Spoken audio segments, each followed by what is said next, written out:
그날 며느리가 시어머니의 뺨을 쳤습니다. 72년을 살아온 순자 씨의 얼굴이 천천히 옆으로 돌아갔습니다. 뺨에 남은 따끔함보다 더 깊은 무언가가 부서졌습니다. 그건 바로 한 여자의 자존심이었습니다. 손주를 안고 있던 그녀의 팔이 축 늘어졌습니다. 아이는 할머니의 얼굴을 올려다보며 물었습니다. 할머니, 왜 울어? 하지만 순자 씨는 울지 않았습니다. 눈물조차 나오지 않았습니다. 도대체 무슨 일이 있었던 걸까요? 왜 며느리는, 그토록 예의 바르던 며느리는 그런 행동을 했을까요? 이 이야기는 그날로부터 시작됩니다. 하지만 진짜 이야기는 훨씬 전부터 쌓여오고 있었습니다. 2020년 봄이었습니다. 김순자 씨는 혼자 살고 있었습니다. 남편은 10년 전에 세상을 떠났고 아들들은 각자의 삶을 살았습니다. 그녀는 괜찮다고 말했지만 밤이 되면 텔레비전 소리만이 집을 채웠습니다. 어느 날 둘째 아들 도영이 찾아왔습니다. 어머니, 우리 집으로 오시면 안 될까요? 순자 씨는 손을 저었습니다. 괜찮아. 나 혼자 잘 살아. 하지만 도영은 고집을 부렸습니다. 어머니, 은지도 어머니 모시고 싶대요. 강민이도 할머니가 필요하고요. 그 말에 순자 씨의 마음이 흔들렸습니다. 손주.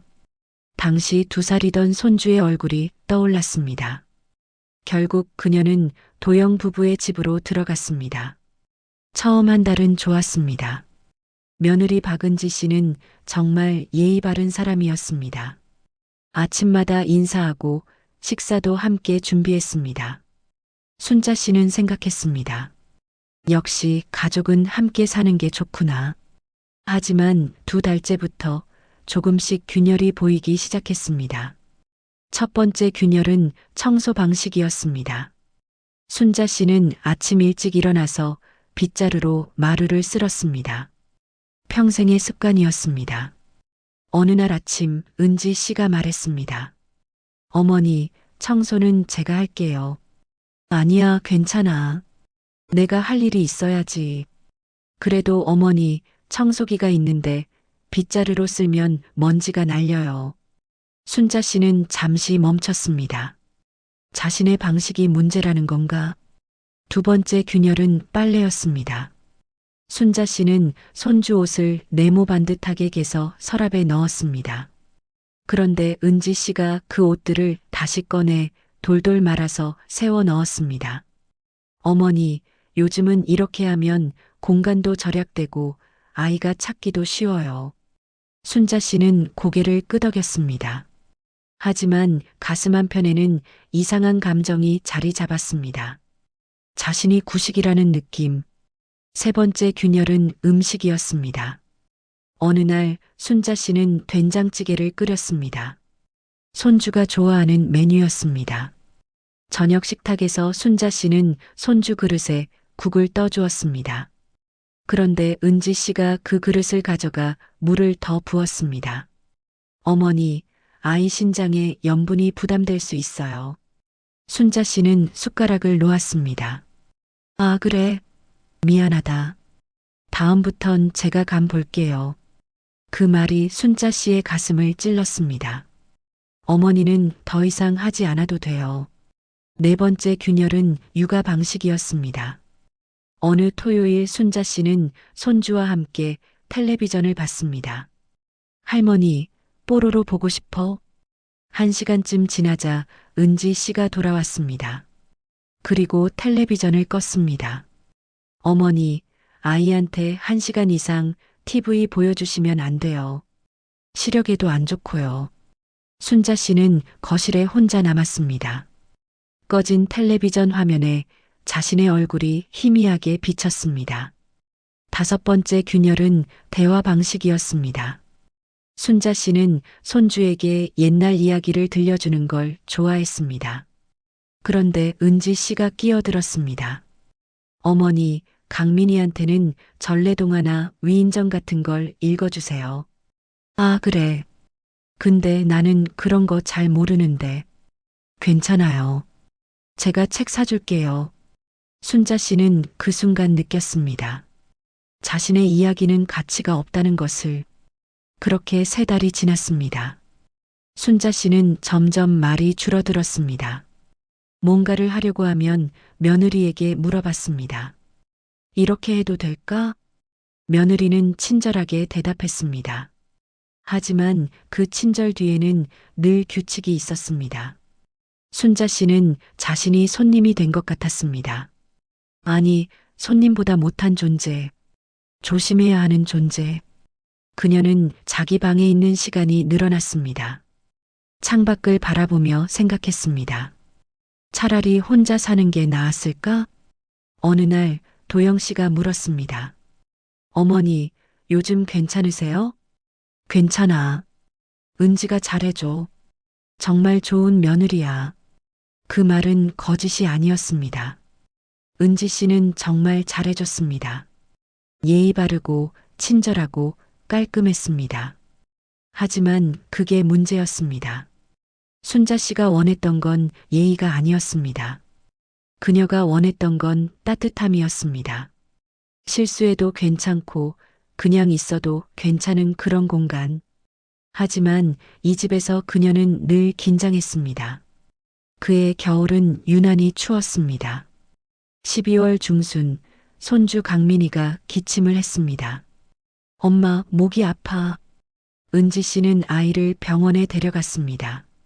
순자 씨는 집에 혼자 남았습니다. 1시간 후 문자가 왔습니다. 어머니, 병원이 복잡해서 좀 더 있다 갈게요. 순자 씨는 손주 방으로 갔습니다. 강민이는 소파에 누워 기침을 했습니다. 할머니, 아이의 목소리가 가늘었습니다. 순자 씨의 가슴이 아팠습니다. 그녀는 부엌으로 갔습니다. 찬장을 열고 생강을 꺼냈습니다. 칼로 얇게 저며 주전자에 넣고 물을 끓였습니다. 보글보글 은은한 생강향이 부엌을 채웠습니다. 순자 씨는 작은 컵의 생강차를 따라 손주에게 가져갔습니다. 강민아, 이거 마셔봐. 할머니가 만든 거야. 아이는 한 모금 마시고 얼굴을 찡그렸습니다. 할머니 써. 응, 쓰지. 근데 이거 마시면 금방 나아. 순자 씨는 아이에게 조금씩 먹였습니다. 오랜만에 느껴지는 뿌듯함이었습니다. 자신이 필요한 존재라는 것. 그때 현관문이 열렸습니다. 은지 씨가 들어왔습니다. 손에는 약봉지가 들려 있었습니다. 그녀는 탁자 위에 컵을 보고 표정이 굳었습니다. 어머니, 목소리가 낮게 깔렸습니다. 순자 씨는 웃으며 대답했습니다. 왔어? 강민이가 힘들어해서 생강차를 좀 끓여줬어. 누가 생강차 먹이래요? 은지 씨가 한 걸음 다가왔습니다. 약 먹어야 하는데 왜 함부로 먹여요? 순자 씨는 당황했습니다. 함부로? 나는 함부로 한 게 아니야. 감기엔 생강차가 좋잖아. 옛날은 옛날이고 지금은 지금이에요. 은지 씨의 목소리가 높아졌습니다. 사랑이면 다 돼요? 제 허락도 없이? 강민이는 제 아이잖아요. 순자 씨도 목소리를 높였습니다.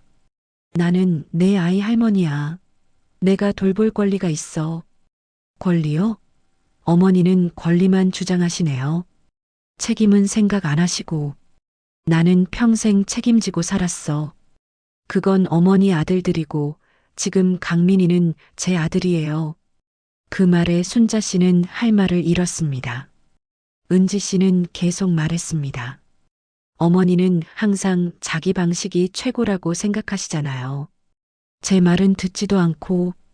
왜 어머니는 제가 못 믿으세요? 못 믿는 게 아니야. 그럼 뭔데요? 매번 제가 하는 것마다 고치시고. 어머니는 저를 엄마로 안 보시잖아요. 순자 씨는 떨리는 목소리로 말했습니다. 나는 그냥 도와주려고 한 거야. 도움이요? 어머니 때문에 제가 얼마나 스트레스 받는지 아세요? 그 순간이었습니다. 짝! 손이 움직였습니다. 은지 씨의 오른손이 순자 씨의 뺨에 닿았습니다. 세상의 모든 소리가 멈췄습니다. 순자 씨는 뺨을 감싸 쥐었습니다. 뜨거웠습니다. 하지만 아프지 않았습니다. 뺨은 아프지 않았습니다. 가슴이 아팠습니다. 은지 씨는 자신이 한 행동에 놀란 듯 손을 보고 있었습니다. 어머니. 하지만 순자 씨는 아무 말도 하지 않았습니다. 천천히 몸을 돌려 자기 방으로 들어갔습니다. 문을 닫았습니다. 잠갔습니다. 그리고 침대에 앉았습니다. 그날 저녁 도영 씨가 집에 돌아왔습니다. 집안은 이상하게 조용했습니다. 무슨 일 있어? 은지 씨는 한참 후에 조용히 말했습니다. 내가 어머니를 때렸어. 뭐? 어머니 뺨을 때렸어. 나도 모르게. 은지 씨의 눈가가 붉어졌습니다. 어머니가 강민이한테 생강차를 먹였어. 나는 화가 났어. 그래서 손이 나갔어. 도영 씨는 할 말을 잃었습니다. 그날부터 순자 씨는 방에서 나오지 않았습니다. 식사는 방에서 혼자 했습니다. 일주일이 지났습니다. 2주일이 지났습니다. 순자 씨는 가끔 거실로 나왔지만 은지 씨와 눈을 마주치지 않았습니다. 손주가 불러도 짧게 대답했습니다. 집안의 공기가 무거웠습니다. 3주가 지났습니다. 순자 씨는 가방을 꺼냈습니다. 옷을 넣기 시작했습니다. 떠날 생각이었습니다. 그날 밤 은지 씨는 잠을 이루지 못했습니다. 순자 씨의 얼굴이 떠올랐습니다. 뺨을 맞은 그 순간의 표정, 텅 빈 표정. 은지 씨는 자신이 한 행동이 믿기지 않았습니다. 그녀는 천천히 일어나 거실로 나왔습니다.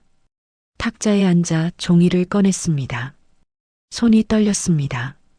그녀는 자신의 마음을 돌아봤습니다. 왜 화가 났을까? 완벽한 엄마가 되고 싶었습니다. 그런데 시어머니가 자꾸 자신의 방식대로 했습니다. 그게 두려웠습니다. 자신이 부족한 엄마라는 게 드러날까봐. 시어머니의 사랑이 자신보다 크다는 게 드러날까봐. 은지 씨는 펜을 들었습니다. 어머니, 죄송합니다.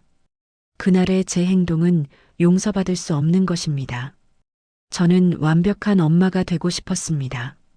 그런데 어머니가 자연스럽게 아이를 돌보는 모습을 보면 제가 부족하다는 생각이 들었습니다. 어머니의 사랑을 통제라고 느낀 건 제 불안 때문이었습니다. 어머니는 틀리지 않았습니다. 어머니는 사랑하셨습니다. 정말 죄송합니다. 어머니를 사랑합니다. 그리고 존경합니다. 며느리 은지 올림. 편지를 쓰고 나니 눈물이 났습니다. 은지 씨는 한참을 울었습니다. 그리고 편지를 접어 식탁 위에 놓았습니다. 내일 아침 어머니가 보실 수 있도록. 다음 날 아침 순자 씨는 일찍 일어났습니다. 가방은 이미 다 쌌습니다. 오늘 떠날 생각이었습니다. 그녀는 방문을 열고 거실로 나왔습니다. 물 한 잔을 마시려고 부엌으로 갔습니다. 그때 식탁 위의 종이가 눈에 들어왔습니다. 순자 씨는 그것을 집어들었습니다. 은지 씨의 글씨였습니다. 그녀는 편지를 읽기 시작했습니다. 한 줄, 두 줄, 눈이 흐려졌습니다. 마지막 줄, 눈물이 떨어졌습니다. 순자 씨는 편지를 가슴에 안고 한참을 울었습니다.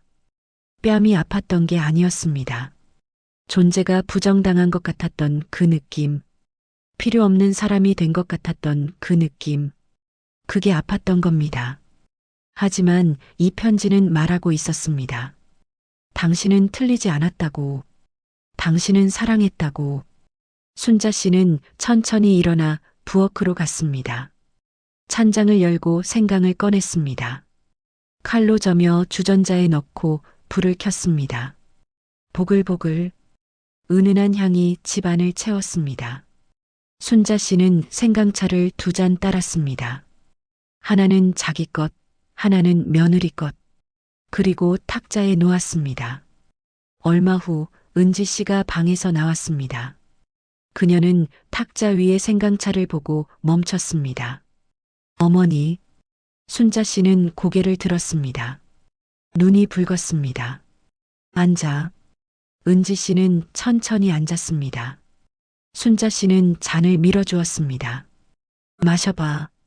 은지 씨는 떨리는 손으로 잔을 들었습니다. 한 모금 마셨습니다. 따뜻했습니다. 어머니, 죄송합니다. 순자 씨는 고개를 저었습니다. 나도 미안해. 나도 내 마음을 몰랐어. 내가 얼마나 힘들었는지.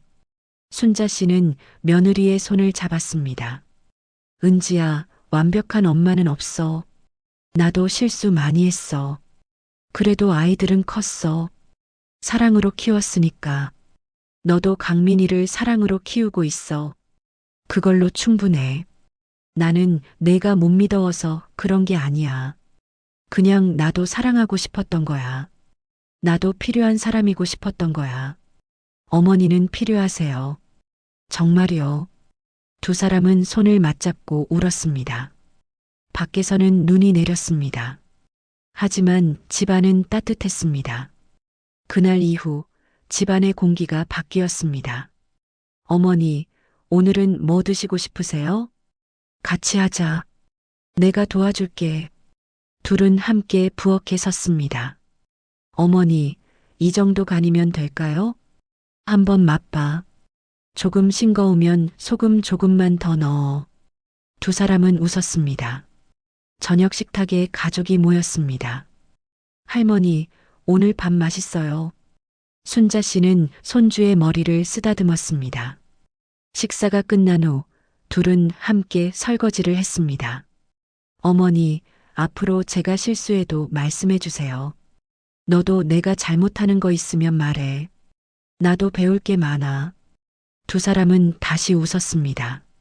밤이 되었습니다.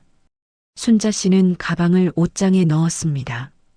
더 이상 떠날 필요가 없었습니다. 이곳이 집이었습니다. 그녀는 은지 씨의 편지를 다시 꺼냈습니다. 어머니를 사랑합니다. 그리고 존경합니다. 순자 씨는 편지를 가슴에 안았습니다. 눈물이 났습니다. 하지만 이번엔 감사의 눈물이었습니다. 이 이야기는 뺨으로 시작했지만 쪽지로 끝났습니다. 순자 씨는 깨달았습니다. 사랑은 권리가 아니라 이해라는 것을, 존중은 나이가 아니라 마음에서 시작된다는 것을, 은지 씨도 깨달았습니다. 완벽한 엄마는 없다는 것을, 사랑은 통제가 아니라 신뢰라는 것을, 두 사람 사이에는 여전히 차이가 있었습니다. 하지만 이제 그 차이를 인정했습니다. 그 다름이 틀림이 아니라는 것을.